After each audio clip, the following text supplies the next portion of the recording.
So, what's all this contesting stuff anyhow? So, people like to race or compete in just about anything. So why not radios? We can race our radios. So in radio sport, the objective is to work as many stations as you can in some specific period of time. It might be an hour, it might be all weekend, whatever it may be. Here's the Olympics of radio sport, the World Radio Team Championships that are held every 4 years. And those guys in blue are the very, very most skilled contesters in the world. They compete for years to make it to these events. The one coming up this next year is going to be in England. So when and where are contests held? Well, nearly every band, every mode, but mostly in the HF bands. There is some VHF, UHF, microwave, even moon bounce. There's even a moon bounce contest. So when are they? They're mostly on weekends, but there's other smaller events like hour-long tests during the week, kind of informal. But primarily, they're on weekends. How often? There's about 500 sort of major notable contests per year. If you add them all up, there's several thousand per year, actually. There's always something going on. So how long is a contest? The shortest things are about 30 minutes. The longest one is, well, like a year. There's the it's called the DX Marathon. How many countries can you work in 1 year? So you can consider that a contest. If you want to find out what's going on, go to contestcalendar.com. It's an easy one to remember. You can look by the week, by the month, by the year, whatever you want. It has all the information about the contest, has links to the rules and things like that. So how does a contest work? So the objective is pretty simple, is to work as many stations as possible in the allotted time. The important thing is, who are you supposed to work? And there's certain restrictions to certain contests. But the idea is to get what we call multipliers, which is collect them all. That may be all the states, it may be all countries, it may be zones, it could be, some organizational sort of thing. And your score will amount to basically the number of contacts you make multiplied by the number of multipliers, like trying to work all states or all the counties or whatever it may be. So there's two elements to it. There's two sides in a conversation. There's someone calling CQ. That's what we call the running station. And then there's someone who's trying to find them. And they're the ones we usually call search and pounce. So you search around the band to hear someone calling CQ and you try to work them and exchange the information that's required for the log. So why would anyone want to join a contest? How did I get into contesting? Well, it's a quick way to score things like countries, states, counties, different bands and modes, things like that. When I got back on the air in 2011, I said, oh, this is cool. What's going on out here? Oh, I can try for DXCC, try to work 100 countries. Well, you kind of stumble around, you find somebody here, and you find someone there. Then all of a sudden on the weekend, a contest breaks out. And the bands are packed wall to wall, whatever that contest happens to be. It may be associated with just working states, it could be working countries, wherever it is. But all those contacts count towards things like awards and stuff. So that I began, said, hey, I got to join this contesting stuff because I want to get as many countries as I can. The other thing is to kind of challenge yourself or kind of your competitive spirit. A lot of people are competitive and you can work against yourself. You may not, be the biggest, baddest station in the world, but maybe you can improve your skills and become a better operator and get better over time. And this is a great way to exercise the capabilities of your station as well as yourself, how effectively you can communicate and communicate under like difficult circumstances. Can test your new equipment techniques, but in the end, it's really about having fun. If it isn't fun, I'm not going to do it. So, I'm doing contesting because, well, it's fun, and I operate the hours that I prefer and things like that. And some people are just completely haywire about it, of course, and that's okay. We need enthusiasts in all endeavors, right? So contest stations come in all sizes. Now here's a big gun. This is called the Goat Farm down in Virginia, NR4M. So this is an enormous multi station that's quite a capacity. So there you are with 10 operators at the helm there all at once. Yeah, that's a big station. Yeah, believe me, you don't want to own one of those. It's a little too much work to maintain. But That's what happens when, a bunch of very enthusiastic people get together and someone has lots of money and property and stuff. It's like N6RO up in Oakley. So, big guns. Okay, you have huge antennas, multiple towers, acres of property. Many of you probably know N6RO up in Knightson. By the way, I just finished building a website for that, n6ro.com. Check it out. It has all the information on the station, all the antennas and stuff. Uh, in the entire world, there's maybe some hundreds of these, a few hundred stations of this class, and there's just a few in California. So that gives you an idea how relatively rare these really, really big gun stations are. More common is what we call a little pistol. This is this is a good old average ham, been on the air for a number of years, maybe got a tower, some kind of mast, maybe have a Yagi, something like that up on a 50-foot tower. That'd be really cool. Um, some wire antennas for 40 meters, 80 meters, stuff like that. And there's thousands of these in the US alone, many thousands. And in Livermore, there's about five or so. It's like 1% of our hams. And here's Larry, W4UAT. A lot of you probably know him. He's up in Springtown. So he has this rather obnoxious tower standing up there. I, wife acceptance factor, low. But it is a very effective station, and so that's what we consider a little pistol, and that of course is a very effective station. He gets out really well. And then there's the rest of us with our little station, the pea shooters. So the fact is, most hams are actually in this class. Very limited antennas. We call it a dipole in the trees or something like that. Simple radios, low power, things like that. In this case, it's really more about skill than brute force. I think that's why the pea shooter analogy is kind of appropriate here. We're gonna put the ammo on target, but you got to think about it in order to do it. So the question is, are little guys and newbies who are just getting started in this sort of stuff, are you welcome in a contest? Absolutely, absolutely. There's simply not enough big guns. There's hundreds of them worldwide. That isn't very many. Even little pistols, you add all that up, it isn't enough to make contests even globally all that exciting. So it comes down to the little guys, the little pistols, but even more, the pea shooters to get involved in this thing at some level. You're not going to make, thousands and thousands of contacts in the weekend, but you'll get in there and help fill the logs and help fill your log. So these stations, they need and they want your QSOs. They want you to join in, have some fun, be successful, and they want to help you to learn what to do. So there's lots and lots of publications out there, like the National Contest Journal. Stuff shows up in QST, in other publications that kind of explain, what contesting is and how it works. And well, that's why I'm here today as well. So heck yeah, your little 100 watts in a wire is totally welcome in all these contests. So can a pea shooter win anything? It doesn't seem possible. Well, you can. So I was sitting here with 100 watts on CW with a dipole at 15 feet running over my garage and a vertical. That's what I had. So nothing very sophisticated. 100 watts, CW. So I won a plaque in the California QSO party. That's a good one because that's where stations are looking for me. I'm in California. People want to work California. And the other was called the Seventh Area QSO party. And I was an out-of-state participant, and I actually won a plaque. So it can be done. You can get certificates, stuff like that. Even Lee, he's won some things. I know for a fact.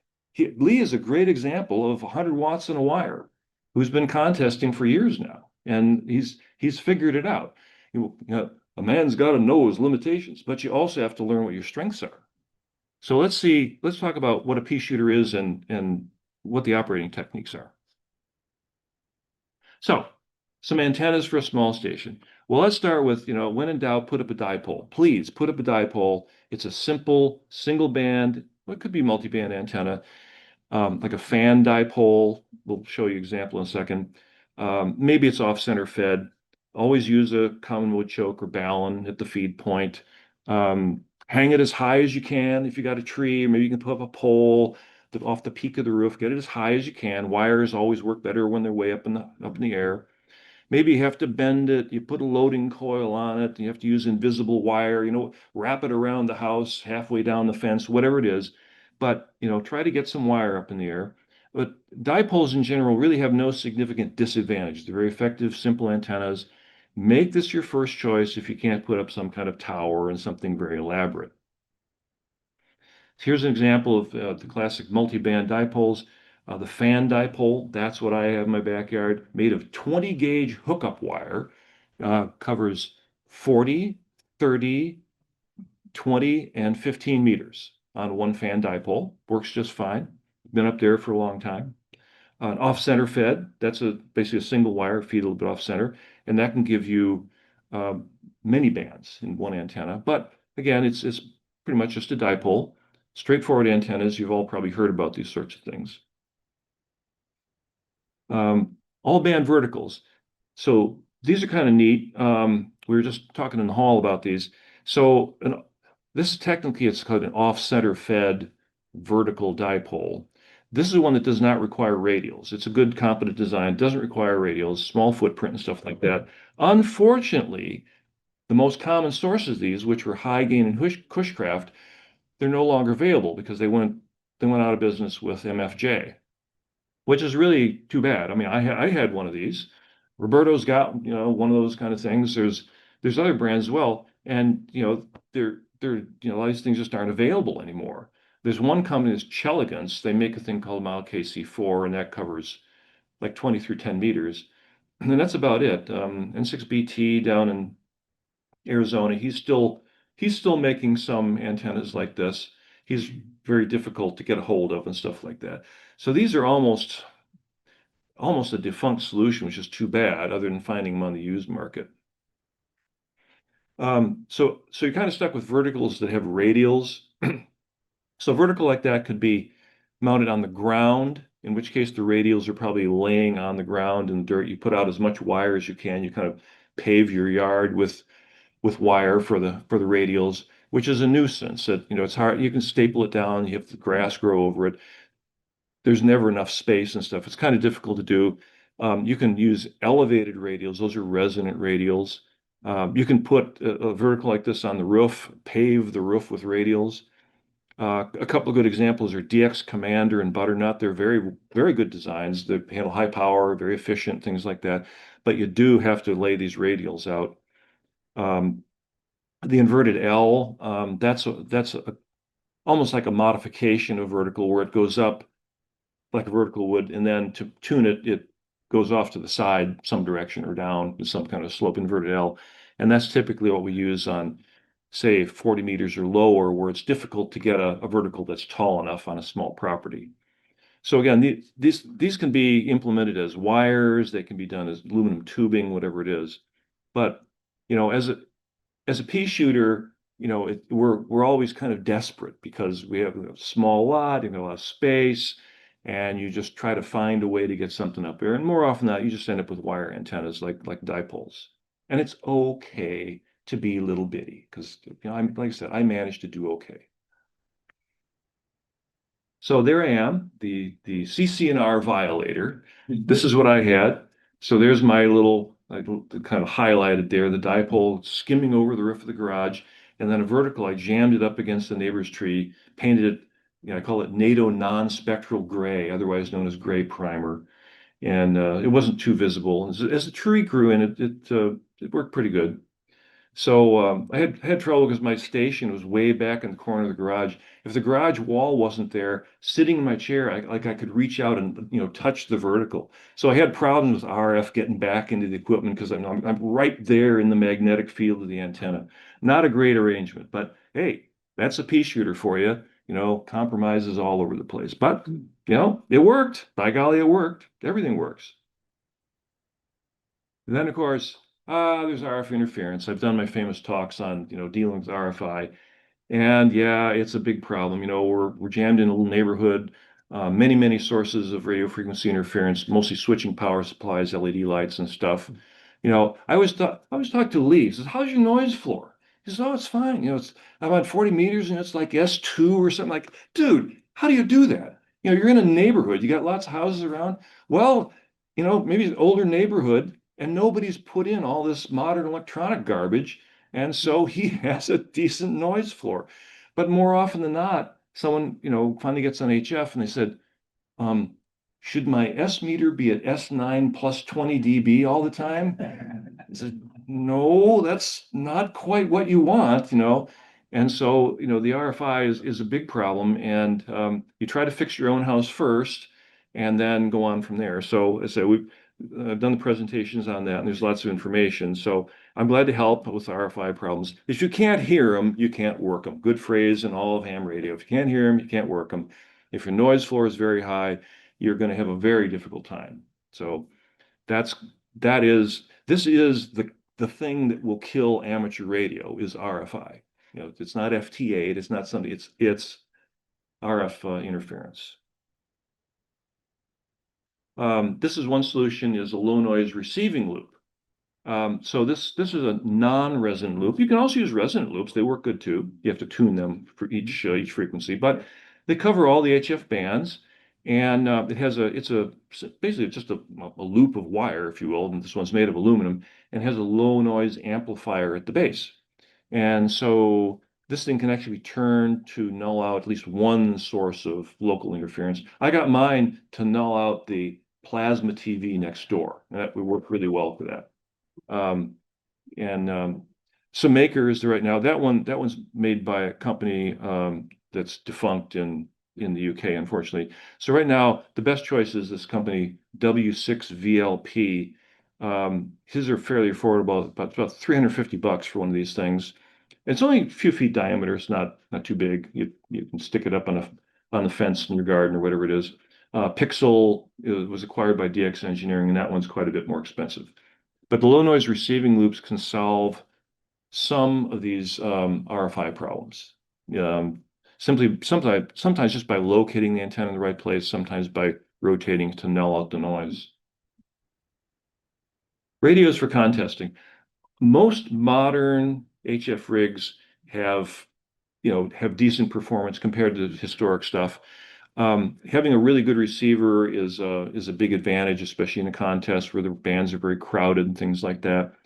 The other thing you need, again, in modern radio is CAT control. That's basically a serial port goes to radio that's used to interface to your computer. So your logger and things like that, you can automate the radio and record the frequency and things like that. So it's CAT control.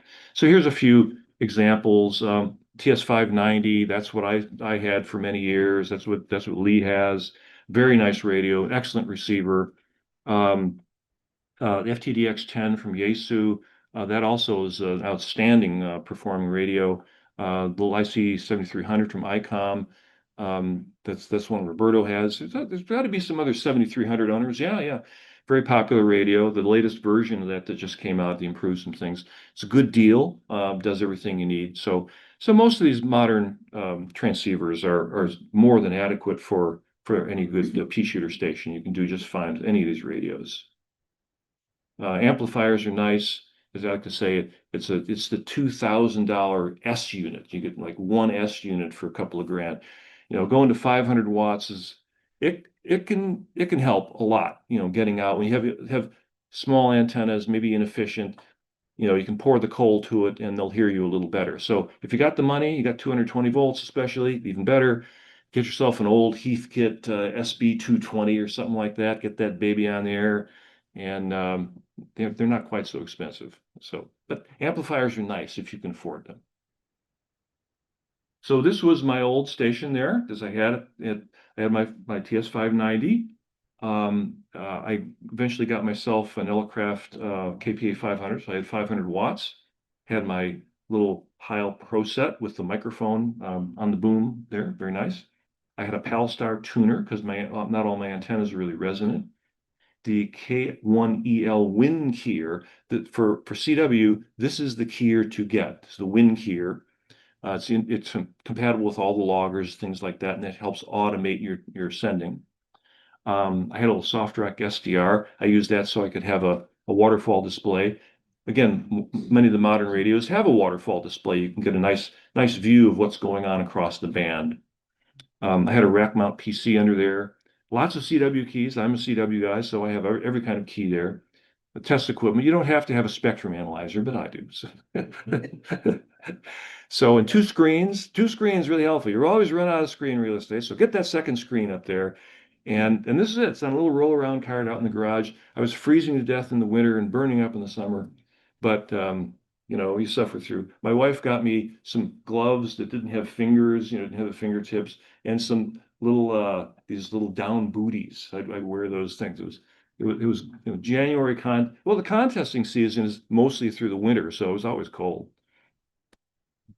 Okay, software for contesting. This you do need a logger. I mean, in the old days we had paper logs. That's all there was. You always have your pencil between your fingers while you're using your bug or something like that. But now we have software, so this can automate the sending, especially on for CW. Mostly it automates the logging. So that's where you have an exchange. You have to exchange information. You have to record that, and that goes in your log. So it makes that automatic. It makes sure you don't dupe somebody. You don't work the same station twice. It shows you which ones are the multipliers. So, oh, here's one it's in this band map off the right. It shows you all the different stations that have been detected or spotted. And you say, oh, there's a red one. That's a mult. You can click on that, tunes your radio there. Oh, that's the one I want. You work the guy and so forth, log it. N1MM is by far the most popular one. It runs on Windows. For the Mac is Skookum Logger. That's a very competent program for the Mac. So you definitely want to get engaged with one of the loggers. They're fairly complex. Once you get them set up, you can basically you create a new contest. It'll have a very, very long list of contests. You find the contest you're interested in, and it sort of pre-configures itself so it understands what the exchange is, whether it's supposed to be a state or a county or a country, whatever it is. Pre-configures it for you, knows how to score it, and things like that. So getting started in your first contest. Okay, so tiptoe into the world of contesting. There's something going on. So check the contest calendar or get some rumor of what's coming up that you might be interested in. So the first thing is to read through the rules. You have to follow the rules, find out, okay, what's the exchange? What information needs to be exchanged? Who are the mults? Who should I not work? There's some contests that we're supposed to work DX only. We don't work other U.S. states and things like that. So it's impolite to work the wrong people. You might say you can do it, but they're like another one of these losers who doesn't read the rules. So it's good to read the rules. And everybody starts out by doing search and pounce. You find all these stations across the band calling CQ. You gingerly walk up and, oh, I hear the guy. You listen for a while, see what's going on. Okay, I see how he's doing it. You kind of get the pattern, and then give him a call and do the exchange, change the information with him. And after some practice, you gain some confidence. You too can start running, calling CQ. Now that's a big step, especially for a newbie and someone with a small station. You have to find a space on the band, and like an SSB contest, it can be truly packed. It's very, very hard to find a space. But in something like the California QSO party, you are the DX. You're the one they're looking for, and we just missed it. It was in October, but CQP is fantastic. And anybody, I mean, peanut whistles, crap antennas, it doesn't matter. You can get on there and call CQ, and you will get a lot of callers. You may even get yourself a pileup, and it absolutely rocks. So that's one time where you can have a really good time is a California QSO party. So that's running. So now I would like to invite Roberto, K6KM. Roberto is a very skilled contester. He's near the top of the heap in the Northern California Contest Club rankings right now because he decided to put the pedal to the metal for whatever reason. So Roberto definitely knows what he's doing. So let's go over a typical, here's a contest exchange. We'll say that this is a QSO party. The normal exchange in most state QSO parties is your name and your state. That's it. That's the information. You have to get the call sign, of course, name and state. So here's a running station. It's going, the guy is saying like CQ contest, Kilo 4, Oscar Juliet. He'll say that a couple times, whatever it is. So he's the running station. then I, as search and pounce, I would tune there. It's okay. I would go November Alpha 6 Oscar. I would call him, dump my call in there. Hopefully he hears me. He would reply November Alpha 6 Oscar, and he would say Tom, Florida. So that's his name, state. That's his exchange. I write that down. I put that in my logger. And I would reply Gary, California. That's my information. He would respond, thanks, or 73, K4IG contest. And away he goes. He continues like that. So this just repeats over and over and over again. Now there can be difficult circumstances, noise, interference, fading, whatever it may be, needs a repeat. You're calling, others are calling at the same time. You're the little guy. You're not always the winner, of course. You may have to call, wait for the exchange, try again, try again, try again. Hopefully you'll get through. It's not always perfect. But, with practice and persistence, you too can make lots of contacts. So I'm going to have Roberto. We're going to do some demonstrations here. We're going to do the good, the bad, and the ugly. Okay, how things can go when you're doing your thing in a contest. So Roberto is going to be the skilled operator at a big station. He's running. That's what he's doing. He's calling CQ. I'm going to be whoever out there in the weeds, and I'm going to call him and work him. So we'll start off. We'll do an efficient exchange where things are moving right along. The callers know what they're doing. Okay, we'll do that first. Okay, call just like you really would. CQ contest, Kilo 4 Oscar India, Kilo 4 Oscar Juliet. Why don't we use your call? Okay, we'll use your call. Go ahead. CQ contest, Kilo 6 Kilo Mike, Kilo 6 Kilo Mike. November Alpha 6 Oscar. November Alpha 6 Oscar, Romeo Oscar Bravo, California. Roger. Gary Golf Alpha Romeo Yankee, California. Thanks. Kilo 4 Oscar Juliet, contest. Or Kilo 6 Kilo Mike. Contest. See, and oh, it was really fun. You be a guest at another station, like we would go up to N6RO, a multi-operator. You sit down and you're getting ready to go, and you're say, okay, today I am N6RO. See who contest N6RO. And the next thing you do, you revert to call using your own call. Oops. No, wrong. What you do is you put a big sticker in front that says N6RO. That's right. You gotta have the big sign. This is my call today. Don't mess that up. So, but let's do it one more time. Okay. Go ahead. CQ contest. This is Kilo 6 Kilo Mike. Kilo 4 Oscar Juliet. Kilo 4 Oscar Juliet. Bravo, Romeo Oscar Bravo, California. Roger. Tom, Florida. Thank you. Kilo 6 Kilo Mike. Snappy, crisp, no time wasted. Now, all you guys involved in emergency communications, think about this. This is something you can learn from contesting. When you are, whether you're running a net control or you're checking in, you're doing an exercise or it's the real thing. What do you want? You want it crisp, you want it accurate, you want it efficient. You don't, well, let's see now. What are we doing next? No. It's down to business. You don't hit the push to talk until you got something to say. You get your business done, you be efficient. And practicing in a contest is very, very good for that. This really does sharpen your skills. It makes you snappy, you think, you talk, you get off the air, get out of the way, get it done. So that's a nice, clean context exchange. That's what we like to see. And a very efficient operator like that, Roberto at top speed, 4, 5, 6 QSOs per minute if the callers are proficient. And the very best operators in the world, it's more like 8 to 10 per minute, which is unbelievable. You got to hear them in action. It's really incredible. But it's because the callers are doing this.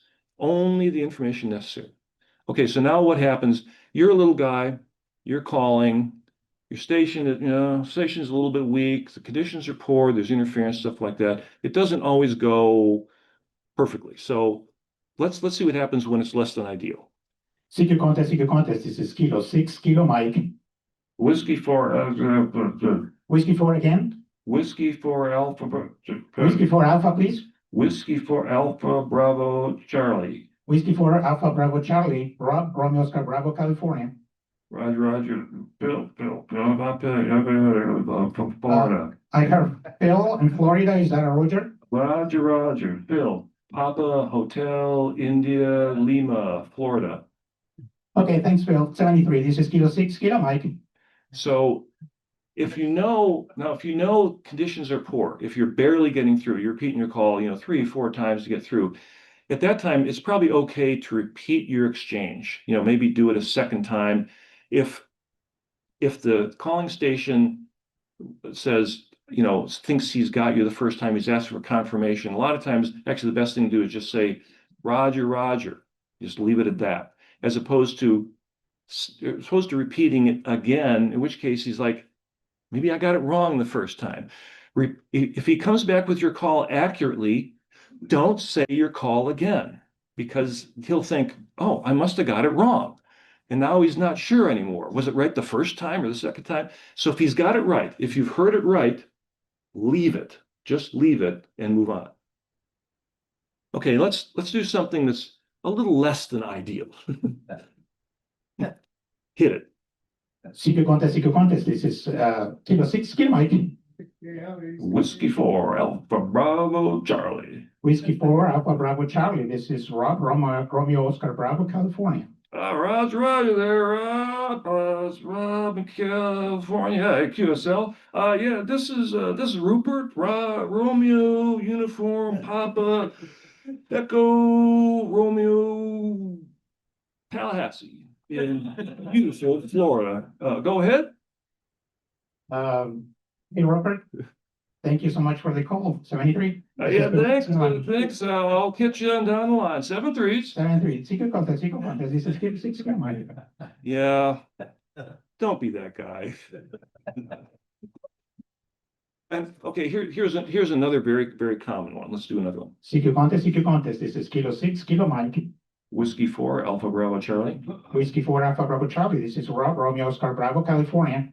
Roger. Please copy a Rupert, Florida. Thanks, Rupert. 73. This is Kilo 6, Kilo Mike. Please copy. No, don't please copy.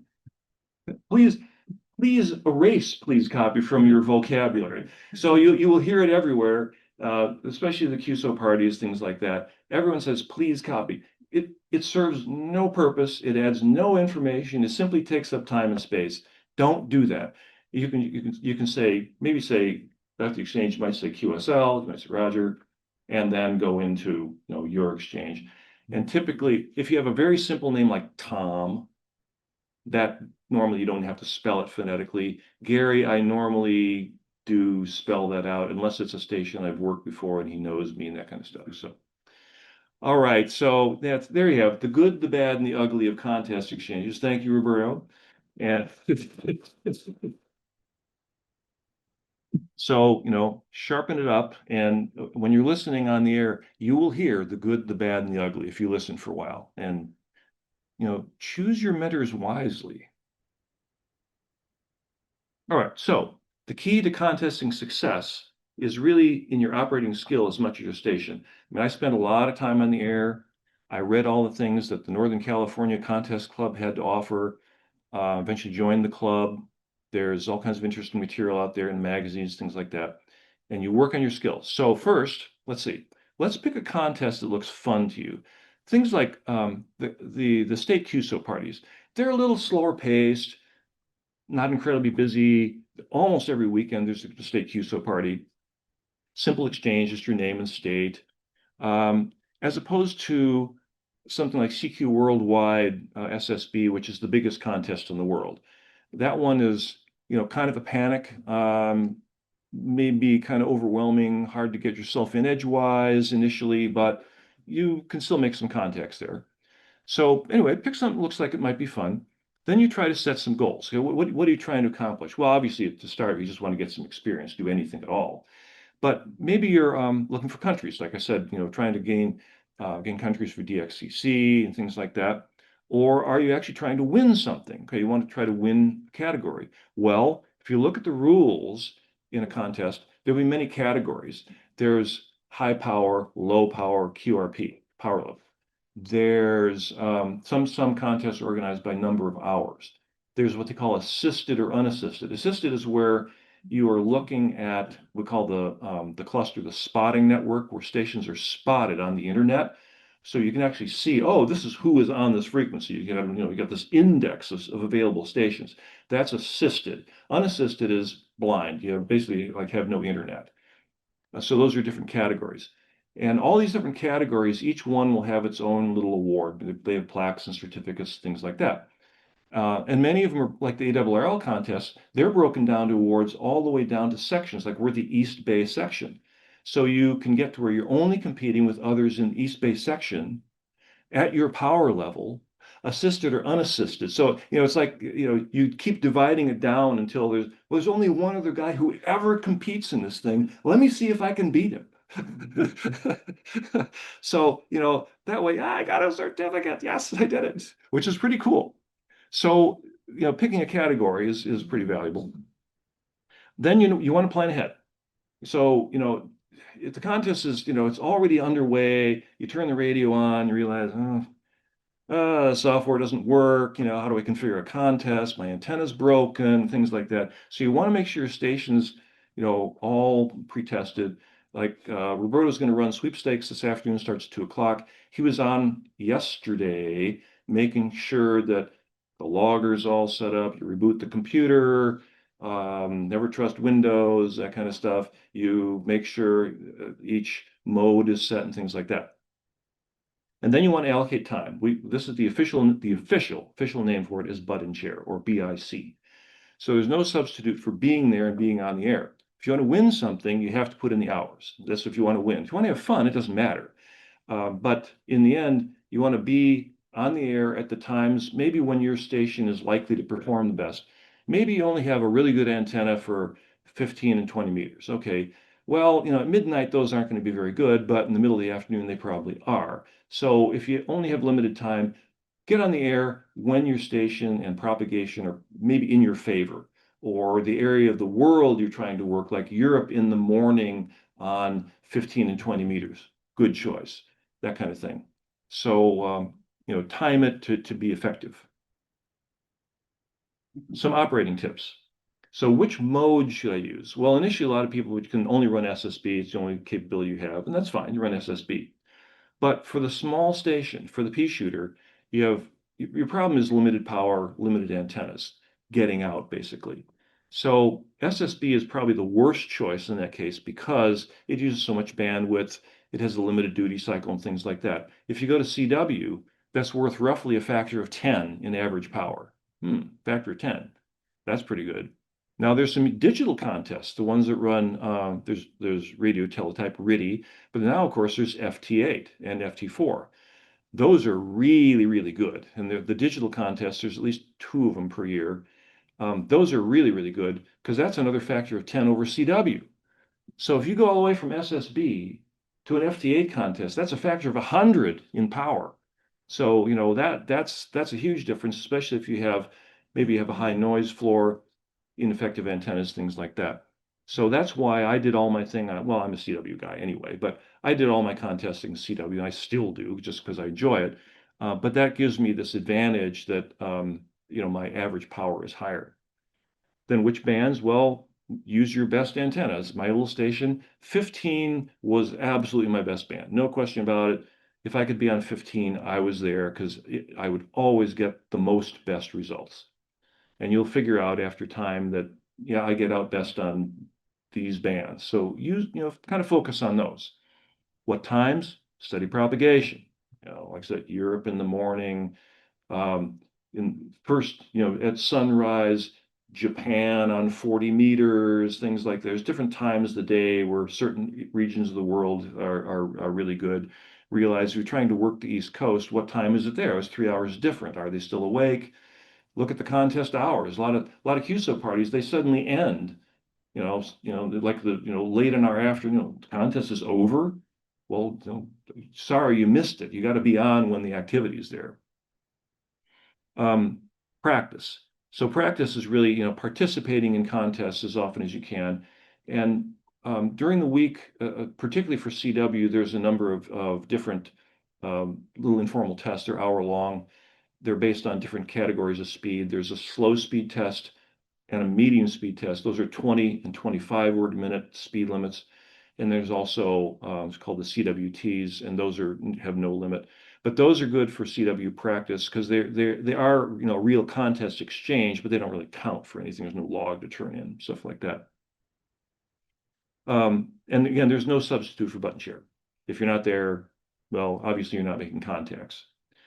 Joining a club like NCCC, that's where all the big contesters hang out. There it is, NCCC's around my badge there. And that's what we do, and we can point you to the right resources. And finally, here is the state-of-the-art weapon for pea shooters. Yes, it has a laser sight. So you can always improve your station. So get that laser sight, improve your skills, and you can be like this guy. Same guy, first slide. So here's the few resources. NCCC. There's a very nice contesting frequently asked questions document. I'm going to post these slides while they're on my website, but I'll post these to the group after the meeting. I'll put them up there so you have these links. Contest University is really cool. It's mostly videos, and they do their thing at Dayton, which is now Xenia. They do that every year. The NCDXC conference, which is Visalia or wherever they happen to be in coming years, there's always a Contest University session. They'll have it at Pacificon a lot of times, and those are neat. They'll have contesters get up and talk about different topics related to contesting, see how it works. And then K9YC has a lot of information on RFI and things like that. So there we have it, contesting from Peashooter Station. You too can participate. We're always looking for new blood in the contesting world at any level, and you're always welcome to join in the fun. All right. So any questions? What? I have a question about the dialogue. I was listening to some contesters last week, and they were giving some additional information like zones.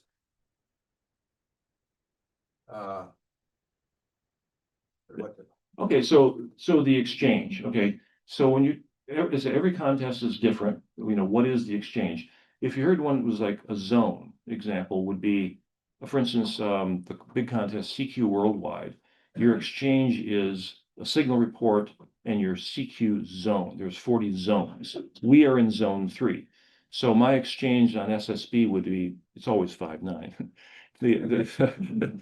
You know that, isn't it? All signal reports are 5.9 or 5.99. Yes, they are. This is contesting. No time for anything else. So that would be the case where the zone is exchanged. My exchange would be 5903. That's it. That's my exchange. 593. Others will require your state, might require your section, East Bay. There is the IARU contest. That's your ITU zone. That's a different zone. And for that, we are zone 6. It's the kind of things you have to look up. In a VHF contest, they want your grid. We are Charlie Mike 97, CM97. What's your account number? Yes. The last 4 digits of your social security number. That works good. Let's see, the All Asia contest. That's the one you use the last your age. So that's where they have the statistics to show aging ham radio, because all these guys, everybody's, as the years go on, the curve shifts. So anyway, it just comes down to the exchange. It could be almost any kind of information required. In sweepstakes, it's a long, twisty exchange. Listen to that this afternoon. Sweepstakes SSB is on starting at 2 o'clock. That'll sharpen your contesting skills. John? Years ago, Lark had a contest instigated by Don W6OA. Was the shoe size contest. Oh, that's interesting. So he said Lark had a contest. W6OA started a shoe size contest. There you go. Your shoe size. I like that. Yeah. So yeah, anything goes in contests. You're working worked all Russian cassocks or something like that. It'd be some odd requirements there. Mark? If you enter a contest, but you don't submit any of your contacts, does that mean that the other people that have contacts don't get the credit for contacting you, or?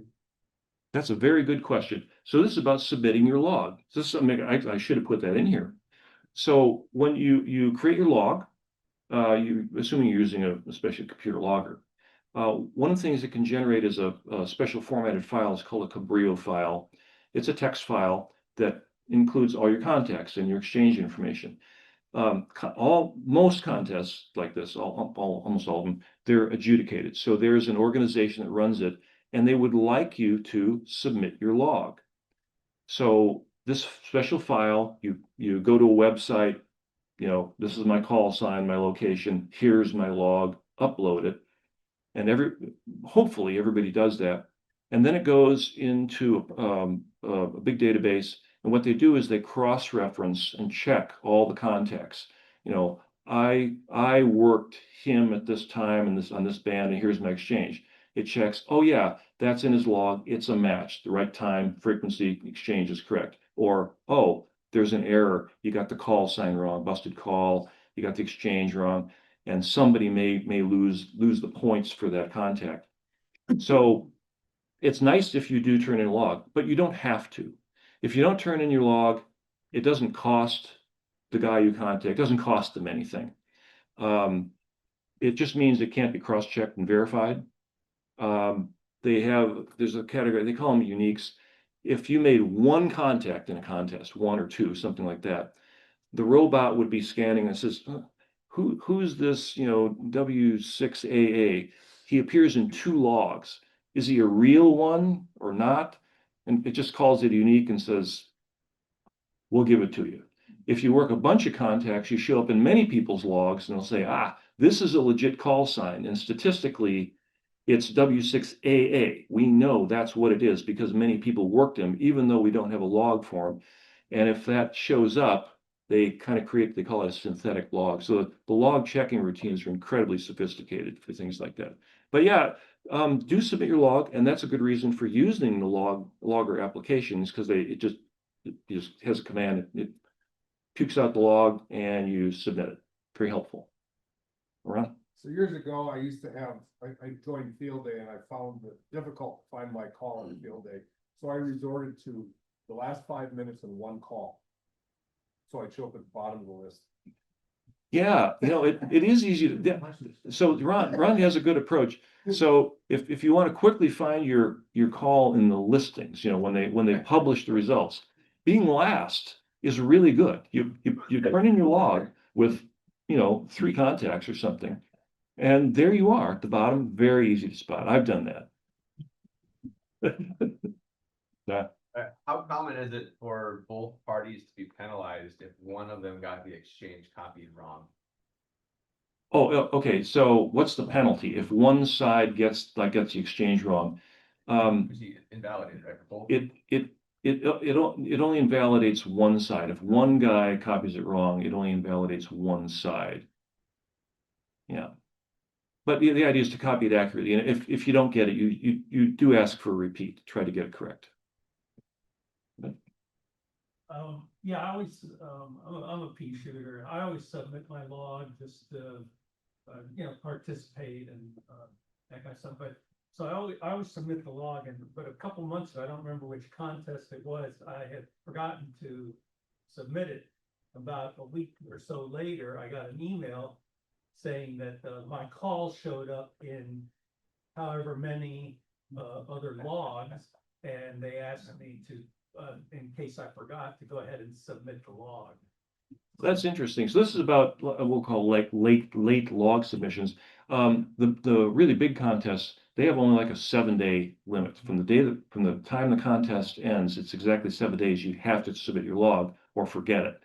Now this is a case where you did not submit a log. You had one but didn't submit it. Yeah. And later on they said, hey, perchance, do you have a log? We found you. We know you're out there. If you have a log, please send it in. So they wanted it later and they asked for it. So that can happen. Yeah, I was surprised that never happened to me. Yeah, so yeah, submitting a log is a good thing. Yeah. Just that's what I do it. Even if I only make like 10 contacts, I submit it anyway. Yeah. Yeah, even if it's a small log. And the other thing, it puts you on the radar. Another thing that happens is in these logging applications, there's a thing called, it's called super check partial. I was like, super check partial. It's a database of valid contesting call signs that have been heard many, many times. And once you're in there, when someone starts typing your call, it pops up in display as, well, if he starts typing, NA6, and up comes NA6O and NA6M and NA6L. We are the NA6s, plus some more with more letters after that. So they know when they hear an O, so, oh, this is a legit call, and they know to select, yes, I've copied it correctly.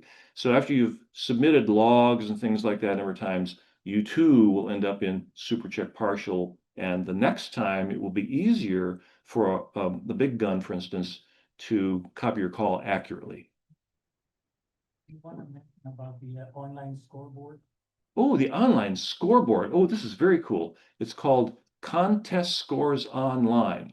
Contest Scores Online, long name. And Contest Scores Online is a real-time display of what's going on in a contest. So you go to contestscoresonline.com, and if you set your logger up appropriately, you can publish your, basically it's your log. It's, how many contacts you made, how many multipliers you have, what's your score. It's just the bottom line of your log. And it updates every few minutes.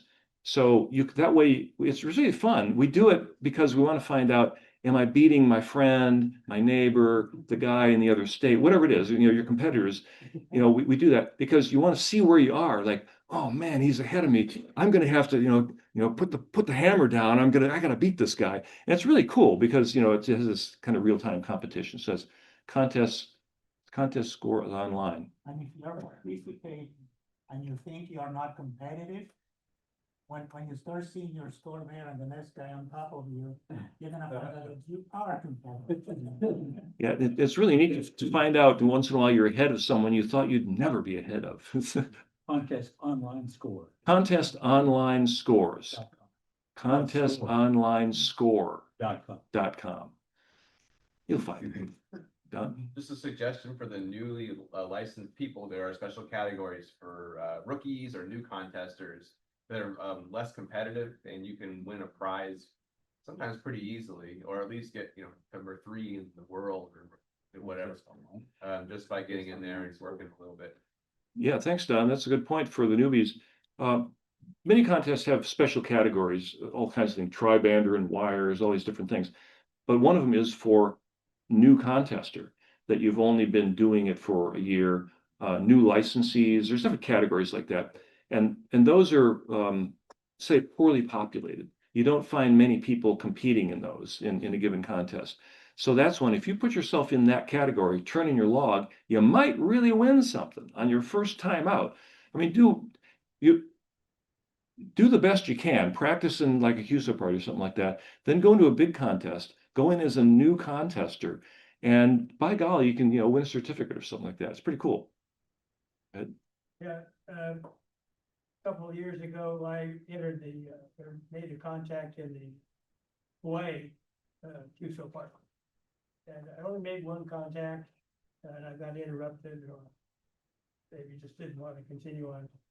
And lo and behold, a few months later, I got noticed that I got a certificate for being #1 in East Bay section. So yes, there's a case of one contact in the Hawaii CUSO party, and you win a certificate because you were the only one in the East Bay section.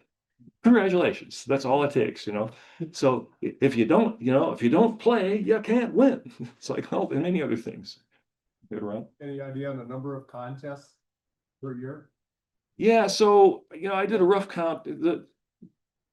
Yeah, if you look at the contest calendar, the legit contests, it's something around 500 a year, somewhere around there. If you count all little things during the week, it's like 3,000. There's some other minor ones, but it's hundreds and hundreds. Yeah. In the weekly ARRL letter, there's a category called radio sport at the bottom, lists contest for this. Right, ARRL letter weekly that has the radio sport listing, shows what's going on in the coming weeks. Yeah. Some of your categories seem pretty arcane. Do you have a winner for the most arcane category? Yeah, a winner for the most arcane category. I don't know. They're very creative, and some of the small contests, very obscure categories. Yeah, I just wanted to comment, CW contests. I know we're all intimidated by that. I can do 20 words a minute, but when you get on the big contests, I mean, these guys are, 30, 35, 40 words a minute. There's no way. But yes, you can actually do it, because especially if the exchange is something like signal report and your state or something like that, you can copy your call. I can copy my call at 40 words a minute. There's no way I can do that in the QSO, but I can recognize it. And if the signal reports are always 5.9, you can, make a contact in a contest with some guy that's doing 40 words a minute, especially if you have, like the wind keyers and all that. You program that in, and if you're running, if you're search and pouncing, you can listen and get that, it might take you 3 or 4 times that you hear him working other people, but once you get his info, you're just mashing the button, and you can recognize your call. You call him, he calls you back, push the button, you got it. 40 words a minute. Yeah, it's a very good point. The people are, not super proficient CW, without top speed. When you're search and pounce, you can sit and listen to the running station as long as you want until you, oh, okay, that's what he's sending. Maybe you use your code reader, whatever, some crutch, whatever it is, until you know what the exchange is. Then finally you have your pre-programmed, wind keyer that, rips it off at, faster than you can copy. You pop your call in there. As long as you can copy your own call coming back relatively fast, you've probably already known the exchange. If it's CQ worldwide, it's 5906. That's it. That's what it's going to be, and he's going to send the same thing over and over again. Sometimes it's a serial number though, so then you'd have to pick out the serial number. And if you can pick out the serial number of the previous guy, then you missed yours. Then you copy the next guy. You can subtract one and figure out what your serial number was. That's what I do. That's never happened to me. Say that's what I would do if it happened. Yeah. But yeah, so why even have the signal strength if it's always 5.9? Yeah, why is that signal report in there if it's always 5.9?